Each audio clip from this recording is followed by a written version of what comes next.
Hey guys, it's Sasha. I stopped investing in stocks. I know you thought that this was clickbait, but it's not. As of April last year, I have pretty much not invested in the stock market at all. Now, I haven't gone 100% completely cold turkey. I have invested very small bits and bobs as and when I got a free share because one of you clicked on an affiliate link in my description. Thank you, by the way, for doing that. I really appreciate it. If you do want some free shares or just want to help the channel out by checking out some of the affiliate links for investing apps in the description, feel free to go and do that. But in general, I have not been investing in stocks at all. In fact, I own less shares today than I did back in April, many months ago. So I even sold stock in the last few months.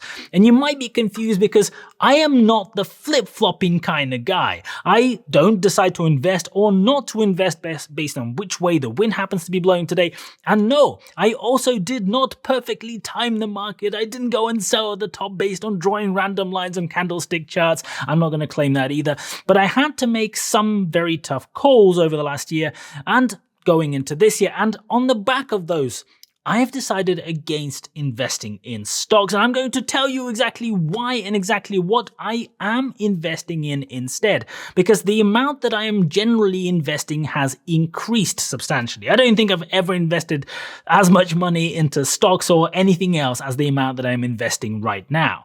And given that I talk about investing on this channel, investing in stocks predominantly, it's probably appropriate for you to know and understand why I do something different to what I talk about on this channel in the spirit of transparency. You know, do as I say, not as I do. To give you a bit of background, I studied maths in university. I managed to get into a pretty good university in the UK and then stuck around working for banks. And I did that for a while until 2014. In 2014, I started my own strategy consulting company, also working with banks, but as a consultant rather than working for them direct. And I did that for quite a few years, stretching towards 2021. It grew to be a pretty decent boutique consulting firm. We weren't huge, but you know, mid-size. We had a snazzy office in London, yada, yada, yada. But there was one slight problem, and that problem was that I absolutely hated being a consultant. I am not the bubbly taking clients for dinner every day sort of guy. If you watched a few of my videos, you might have guessed that much already. And I've done my time in banking. I've collected the t-shirts. That chapter is also done. So when push came to shove, I decided to change everything and I started my online content business. Hence why you're watching me on YouTube. This YouTube channel is part of that business. I share the insight and experience that I have from working in the finance industry here with you. Hopefully some of that insight might be interesting or, I don't know, at least amusing, maybe even useful to some of you. And there's another part of this content business, which is content websites. The content websites are in other niches, not in finance. Talking about investing in finance on YouTube all day is already pretty hefty and maybe a bit too much. So the websites are in other things like travel. And about a year ago, both parts of this new business have started to show signs that they're doing all right. There's potential. There was something that was working. I was still in very, very early days, but the numbers and analysis indicated that it was all headed in the right direction. And when you invest, you can invest in different asset classes. I generally think there are three main asset classes that you can invest in. One is stocks and other similar paper-based things like ETFs, REITs, even bonds, and all of that stuff, in my opinion, are all in that camp. Number two is property. I don't own a property portfolio. I just own my own home. I think this asset class is probably going to come later on for me personally.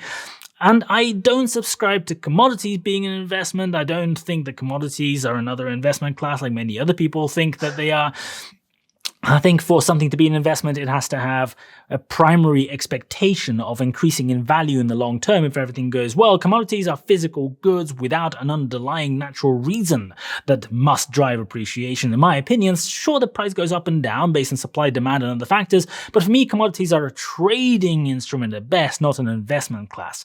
Now, I don't also think that fixed interest tools like savings accounts are really a form of investment either. It's a 0% risk way of earning interest on the money that you have, but in my mind, it's an entirely different kind of thing. Anyway, so over the last year, I've gone all in on the last kind of asset that I think is investable, which is this business. And this has meant that I haven't had any spare cash at all to invest in the stock market. In fact, I have had to take money out of the stock market in order to invest in this business. Most of you didn't notice, but in April last year, I moved into this new office. I started out on the channel filming videos on YouTube in my living room. I actually started out in the room upstairs, then I moved to my living room where I was for quite a while.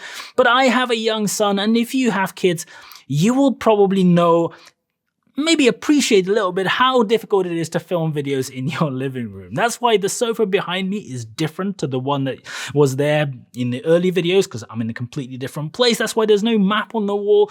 And even the units behind over there, they're a 5x5 instead of a 4x4. And there's a whole lot more to this office than just the studio. This is just one corner of the office. We have some big plans for what to do with the rest of it in the coming months and years. So yeah, this was the initial investment that kicked it all off. There's the lease, the deposit, the monthly rent, the business rates, which are pretty expensive, the utility costs, the legal fees, the blah, blah, blah, all of that. But then I also went and built the actual studio in here that you can't see. It kind of looks like I'm just sitting here talking to you from across the desk, but what you can't see is a massive load of stuff. There's sound insulation, there's walls, there's stuff hanging over the top to absorb noise, there's lighting, there's computers with way too many monitors, there's a camera setup, there's even a teleprompter, and yeah, all of that cost money too. And there's ongoing costs. I am subscribed to pretty much every news company that's worth subscribing to, so that I can pick up on all the commentary, all the news, and share these with you and provide different points of view as much as possible. I have a million other subscriptions as well for this business, from Adobe for video and photo editing, to stock videos, stock photo websites, to TubeBuddy for managing the channel, to influencer insurance, to accounting software. You get the point. And then there's this website part of the business, very different to YouTube, but it's also doing pretty well. And on there we have staff to help build and grow those websites. It takes a huge amount of work.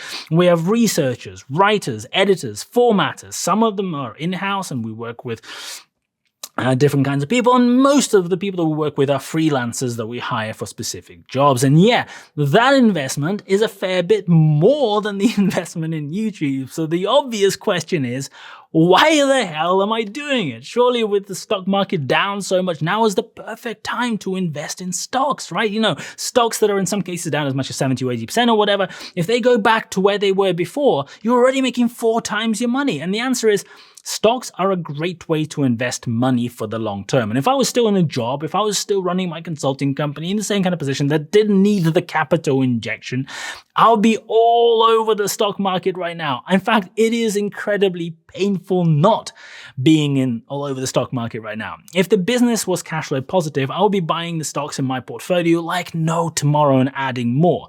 My hope is that in the next few months, this is exactly what happens as the business stops needing capital being injected every month. Starting up a content business is tough as well as expensive. You have to get a lot of things wrong before you figure out how to do some of those things right, before something clicks. And in most cases, it will take you many months and many years before you start seeing any proper money that actually pays your bills. With a high risk, you will never see that money, and everything that you sink is going to be gone forever. But there is also a big potential reward. If the business does well, you can keep going at it and make money in a very positive kind of way. People watch your content, people visit your websites, you help people for free, you give them information for free, maybe they'll see an ad, maybe they'll click an affiliate link, and eventually these things start adding up. It's only a lot nicer than trying to sell somebody a consulting gig, I can tell you that much. So a massive thank you to each and every one of you who does watch my videos. Each and every one of you who's clicked on some of my links in the past to check out the investing apps or some of the other products. The stock market has some amazing opportunities at the moment, but my analysis indicates that the opportunity that I have in the business potentially is a lot higher, of course with a much higher degree of risk too. So I wouldn't necessarily recommend that other people go and do the same thing at all, because content business is a non-linear kind of business. Growing from 90,000 subscribers to 100,000 subscribers, which is what I'm trying to do right now, is a heck of a lot easier than going from 0 to 10,000. And the aim is to get the content business to be self-sufficient, perform well enough to be able to pay the bills as soon as possible. It's getting there, but it did take a lot of blood, sweat, and tears. and a lot of cash. And here's hoping that the turning point comes in the next few months. That's what I'm expecting. You'll be seeing a whole load of videos coming in the coming weeks and months because I need to get the ball rolling. I've been busy trying to set a bunch of things up. So if you're a subscriber, there is going to be a serious amount of analysis, insight, commentary, live videos covering some of the earnings on everything to do with money, investing, and anything in finance in general. That will be coming your way. And if you haven't subscribed yet, that is what you're going to get if you smash that subscribe button. And hopefully, if my projections are not too far off, in a couple of months I'm going to be back in stocks and investing extremely heavily in the stock market every month. I am sincerely hoping that the stock market stays low, that we get some more negative news that continues pushing things down, because I really want a slice of that pie. So there you go. Smash that like button and I'm going to see you later.